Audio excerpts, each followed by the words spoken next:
안녕하십니까. 송국근 혼술 6월 9일 화요일에 인사드립니다.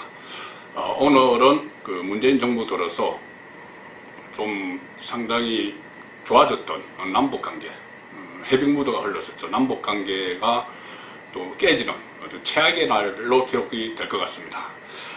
오늘 낮 12시부터 남북공동연락사무소, 또 군의 통신선, 상선 공용망, 또 노동당 중앙청사와 청와대 사이의 한 라인, 이런 것들이 모두 끊겼습니다. 오늘 새벽에 조선중앙통신이 예고를 했죠.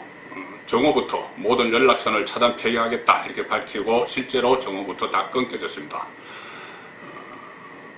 2018년에 통신 채널들이 활성화됐는데 2년 만에 다 끊겼죠. 이런 결정을 내린 것은 김여정 제1부부장, 그리고 김영철 노동당 부위원장이 주도한 대남 관련 회의에서였습니다. 또 이 회의에서는 이 대남 사업의 방향을, 대남 사업을 대적 사업, 적대시한다, 대적 사업으로 전환하겠다 이렇게 선언을 했습니다. 2000년 남북 정상회담이 있었던 이후에 처음으로 남한 당국을 적으로 간주를 했죠. 물론 우리는 2008년 국방백서부터 북한을 주적에서 삭제를 하기도 했습니다. 자, 이제 북한은 남한을 적이다 이렇게 하고 모든 적을 선들하는 대적 사업을 실시하겠다 이렇게 이야기를 합니다. 문재인 정부는 그동안 대표적인 대북 정책으로 홍보를 해온 것이 몇 가지 있죠. 세 차례 남북 정상회담, 2차례 미북 정상회담도 그렇지만 가장 남북 간의 상징적인 소통의 의미로 홍보해온 것이 청와대와 북한 노동당 본부청사 사이의 한 라인, 그리고 공동연락사무소 통신선, 이겁니다.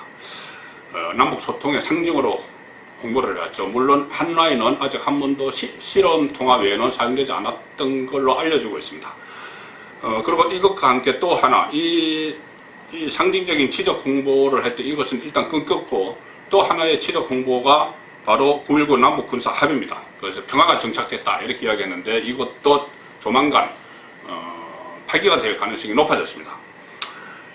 자, 그런데 가장 심각한 것은 이런 상황인데도 지금 집권 세력에서 여전히 북한에 대한 대북 환상을 버리지 못하고 있는 점입니다. 여전히 얼마 전에 그 김여정이 대북전단, 그 탈북민들이 북한으로 올려보내는 대북전단을 문제 삼으면서 아주 심한 말을 했죠.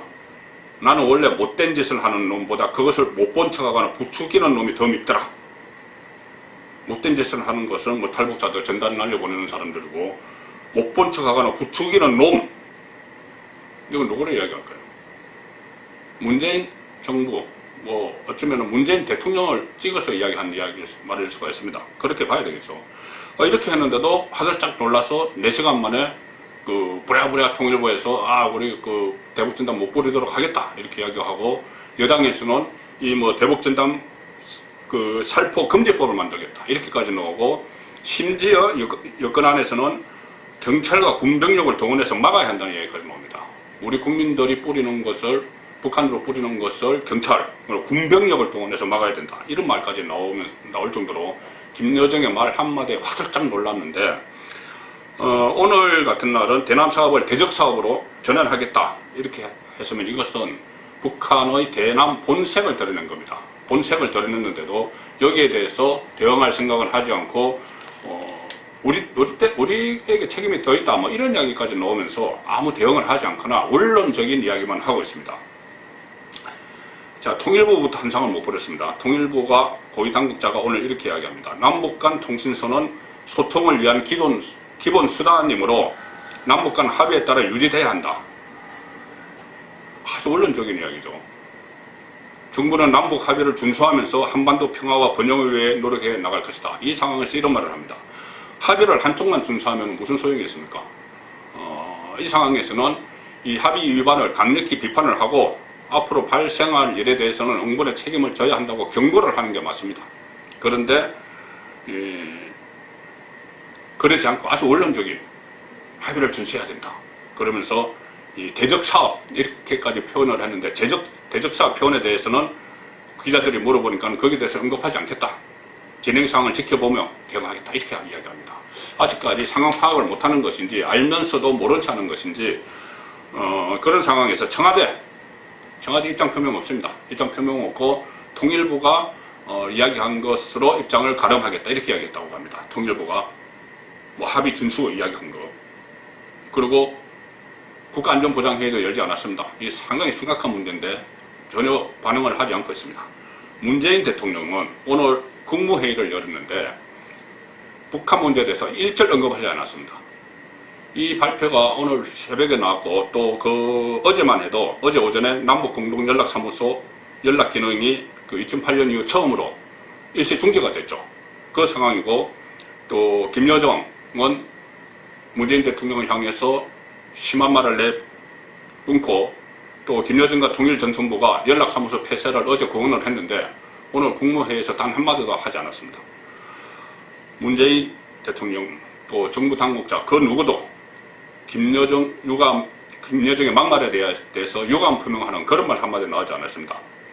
이 상황을 보면은 오히려 국민들이 자존심을 상할 정도로 느끼게 하는 그런 말들이 오갔는데 전혀 당사자들은 논하는 끔찍 안 하고 그냥 못 본 채 못 들은 채 해버렸습니다.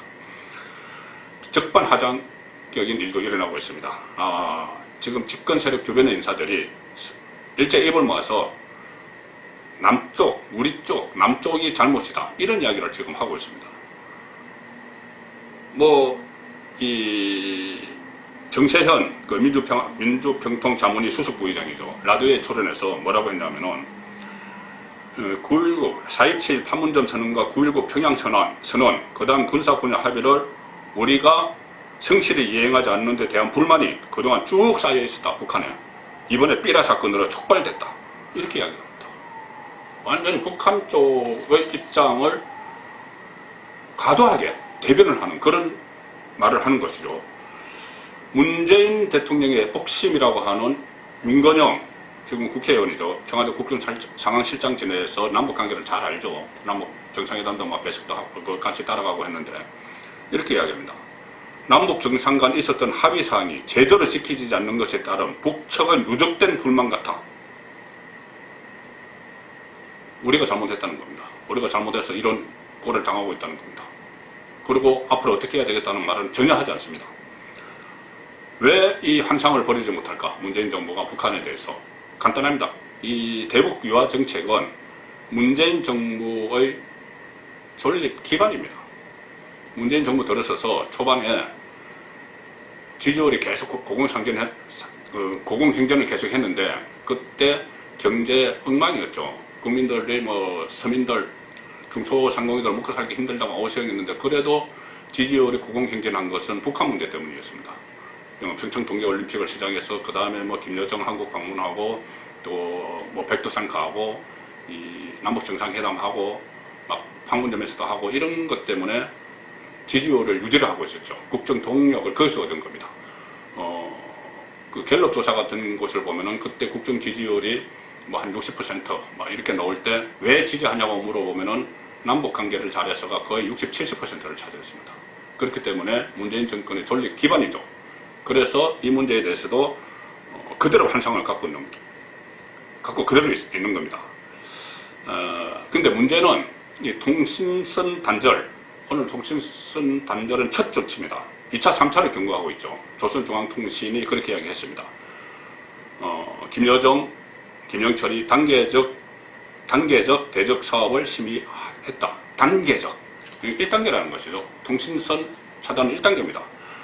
그 다음에 예상되는 것, 또 실제로 김여정이 이야기한 것이 금강산 관광시설 폐기, 개성공단 완전 철거, 또 공동연락사무소 폐쇄, 이 100억 원 들었던 거죠. 그 다음에 군사합의 파기, 이렇게 되면은 군사 도발로까지 이어질 가능성이 높습니다. 이런 상황이 되면은, 국민들의 생명과 재산이 위험해집니다. 그런데도 이 정부는 여전히 대북 환상에서 깨어나지 못하고 있습니다. 국민들만 불안한 상태로 가는 거죠. 한국 그냥 혼술이었습니다.